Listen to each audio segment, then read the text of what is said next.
Hello, my name's Lesley Reads and this is my short story called What We See When We Look. I shall now relate a true incident that I can't explain. It's about a woman who I'll call Diana for the benefit of this story. I was initially tempted to tell the tale of how Diana suddenly took it upon herself to ignore her best friend and all her attempts at contact.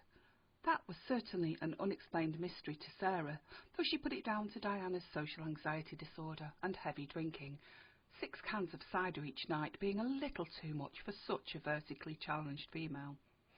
And then I considered telling the tale of how Sarah texted Emily out of the blue, asking if she could pick up a borrowed item. The moment the text was sent, Emily's daughter turned up at Sarah's doorstep with the very same item. That was a strange synchronicity. But neither are the stories I want to tell. No, instead I'll tell of a teenager whose bedroom window overlooked a part green and part industrial valley. That same teenager was fascinated with storms, which led to many hours of sitting on her window ledge overlooking the valley, just watching and waiting. That same teenager would listen to complex music from out-of-fashion bands as a soundtrack to her cloud gazing. Many a day she saw rainbows end and sunbeams point. Many a night she'd watch and listen, waiting for the clouds' corpulence to burst and for rain to fall. But one special night, thunder played alongside the LP, and lightning decided to streak at the edge of the garden opposite as it fell to the valley. Even over her music, the teenager heard an unexpected sound, a scream perhaps, or a yell of fear. Too late and too dark for it to have belonged to a child at play, the teenager scratched her head, conflicted. Should she stay or should she check?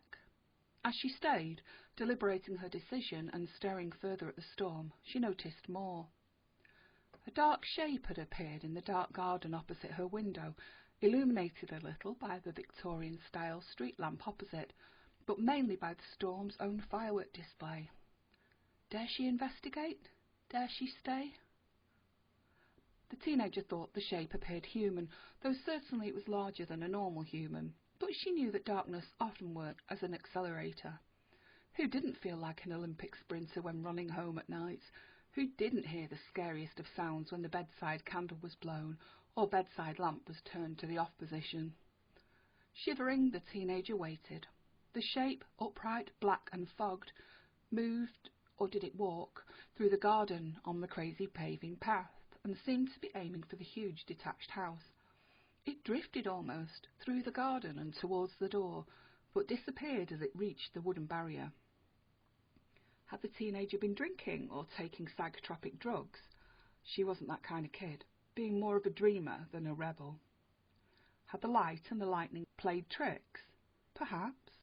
Had her overactive imagination grown bored of tantalising and teasing her and decided to confuse her instead? Perhaps. The following day she asked her mum to speak to the neighbours. Had anyone from the house been out in the storm? No. Was anyone in the family perhaps walking from the garage to the house? No. Had they experienced a lightning strike in the garden? Not as far as they could tell. Had anything been stolen? No, not from the shed, garage or lawn, or anywhere.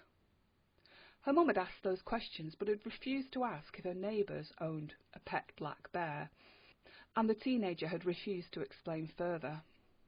The only thing they found, the only thing that concerned them, the only thing that made them stop and think and shiver, were 2 small ash piles to the side of the crazy paving.